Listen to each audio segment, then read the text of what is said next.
Shalom, Bapak Ibu Saudara. Renungan kita kali ini berbicara tentang Ishak dan Ismail. Kita tahu Abraham memiliki dua anak.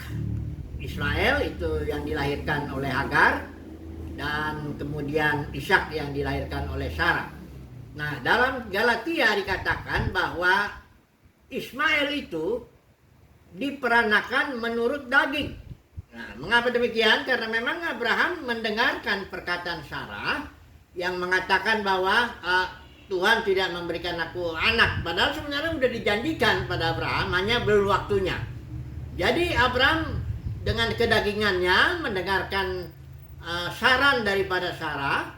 Nah, lahirlah itu Ismail. Kemudian juga Abraham itu masih 87 tahun, jadi dia masih sebagai laki-laki masih ada kekuatan lah secara daging, secara manusia untuk memperanakan Ismail. Itu sebabnya Ismail diperanakan menurut daging. Tapi Ishak ini oleh karena janji, kata Galatia. Mengapa demikian? Ya karena memang secara manusia pun baik Sarah maupun Abraham sudah tidak mungkin lagi dia mempunyai anak ya.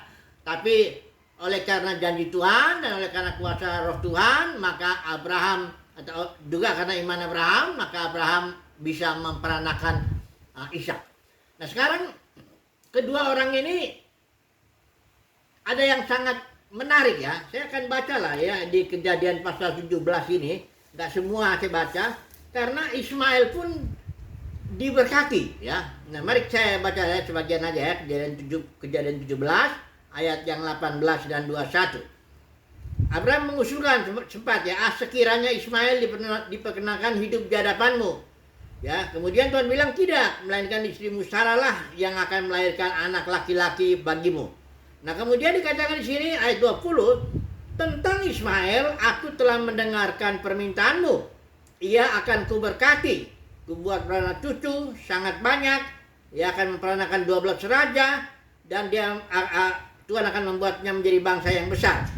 Tetapi ayat 21 katakan perjanjianku akan kuadakan dengan Ishak. Nah, jadi kalau soal diberkati, Ismail juga diberkati. Yakub dan Esau pun diberkati ya, di Ibrani dibilang ya bahwa Ishak memberkati Esau. Jadi beda ya, ini soal berkat dengan soal perjanjian.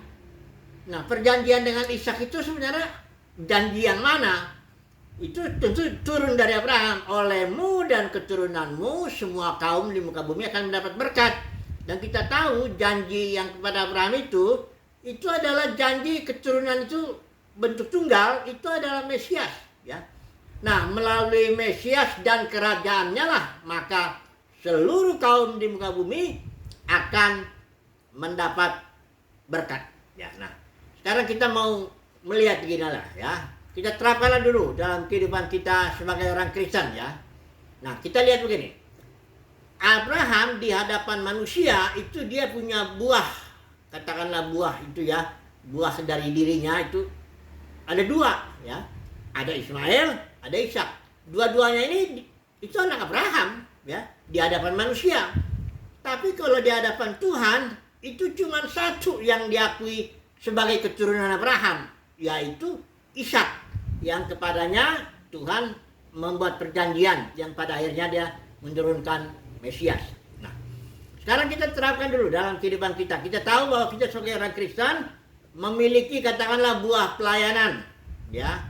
Tapi buah pelayanannya pertanyaannya sekarang apakah dia itu Ismail atau Ishak buah kita ini ya. Dan itu akan dilihat nanti di pengadilan Kristus, karena kita semua sebagai orang Kristen, orang percaya, orang yang lahir baru akan menghadap pengadilan Kristus untuk mempertanggungjawabkan apakah pekerjaan kita ini. 1 Korintus itu ya pasal 3 atau pasal 4 itu di situ dikatakan bahwa apakah pekerjaan kita ini tahan uji, nanti diuji dengan api, apakah dia Ishak atau Ismail. Ya, kalau Ismail itu ternyata yaitu dengan kekuatan daging kita. Melayani bisa dengan kekuatan daging, kekuatan kemampuan pandai berkhotbah, kemampuan ilmu teologi, kemampuan ini yang itu dan sebagainya. Itu Ismail semuanya. Tapi kalau memang kita melayani oleh karena kekuatan Roh Kudus, Itulah baru dia hasilnya itu Ishak. Nantilah di pengadilan Kristus akan terlihat apakah kita ini memperanakan Ishak atau memperanakan Ismail. Nah, jadi itu satu poin lagi. Nah, dan sebagai penutup lah ini. Kalau Ismail itu tetap diberkati. Orang Kristen semuanya diberkati. Bahkan seluruh dunia ini sudah diberkati. Karena firman Tuhan bilang, karena begitu besar kasih Bapa akan dunia ini, sehingga ia memberikan anaknya yang tunggal. Nah, kalau udah memberikan anak yang tunggal, pastilah dia Tuhan memberkati semua manusia di dunia. Ini bukan berarti Tuhan setuju ya dengan kehidupan semua manusia. Tidak begitu. Tapi baik pencuri, garong, penjahat, itu koruptor, itu semua diberkati. Ya, Tuhan tidak ngutuk lagi karena semua kutuk itu sudah tanggung. Yesus itu sudah menanggung kematian di kayu salib, menghapus dosa dunia ya. 1 Yohanes 2:2 juga bilang begitu. Nah, tapi kalau soal berkat itu tunggu dulu. Ini masalahnya semua orang pun diberkati. Ya, banyak orang Kristen kan bilang, saya ini diberkati Tuhan, berarti saya ini benar di hadapan Tuhan. Belum tentu. Semua orang diberkati, tapi apakah kita nanti di pengadilan Kristus itu memperanakan Ishak atau Ismail? Inilah yang akan menentukan apakah kita nanti mendapatkan upah atau tidak. Nah, upahnya kita tahu adalah memerintah selama 1000 tahun bersama dengan Kristus. Jadi semoga saudara dan saya mendapatkan ketika diuji nanti oleh api pengadilan Kristus itu, saudara dan saya memperanakan Ishak.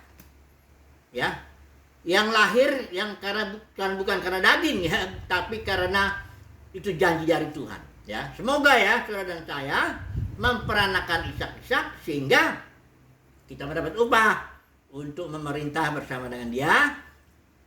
Kita bilang kerajaan 1000 tahun ya, sebagai raja-raja dan imam-imam aturan Melkisedek. Untuk apa kita memerintah di bumi? Untuk membebaskan ciptaan dari perbudakan kebinasaan. Semoga ya.